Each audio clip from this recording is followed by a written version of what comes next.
দীর্ঘ ১৭ বছর পর চাঁদপুর বিএনপির ভোট ব্যাংক খ্যাত কচু আসনের সাবেক সফল শিক্ষা প্রতিমন্ত্রী ডক্টর আ.ন.ম এহসানুল হক মিলনের আগমনকে কেন্দ্র করে হযরত শাহ মেহমুদ উচ্চ বিদ্যালয় মাঠে মহাসমাবেশের আয়োজন করেছে কচু উপজেলা বিএনপি সহ এর বিভিন্ন ইউনিট।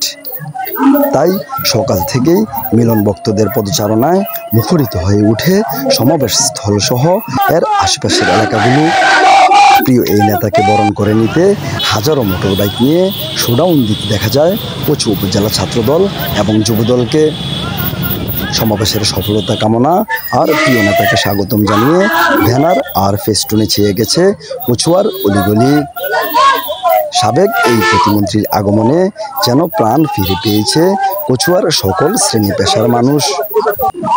সমাবেশের কার্যক্রম শুরু হলে বক্তব্য দিতে দেখা যায় কচু উপজেলা বিএনপি এবং এর অঙ্গ সংগঠনের নেতৃবৃন্দদেরকে। এ সময় তাদের বক্তব্যে উঠে আসে আওয়ামী শাসনামলের দমন, পীড়ন আর নির্যাতনের কথা।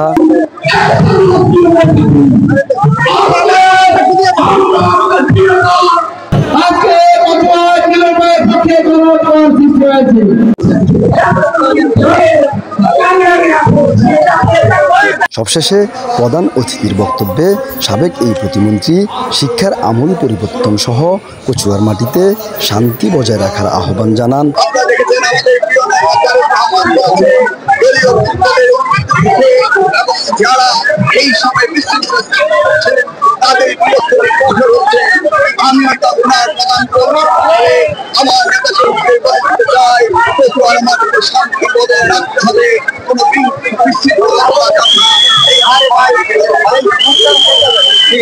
চাঁদপুর এক কচু আসনের রাজনৈতিক মেরুকরণে বিএনপির মধ্যে আগে কোনো গ্রুপিং না থাকলেও বর্তমানে গ্রুপিং রাজনীতির খপ্পরে পড়েছে বিএনপির ভোট ব্যাংক খ্যাত এই আসনটি।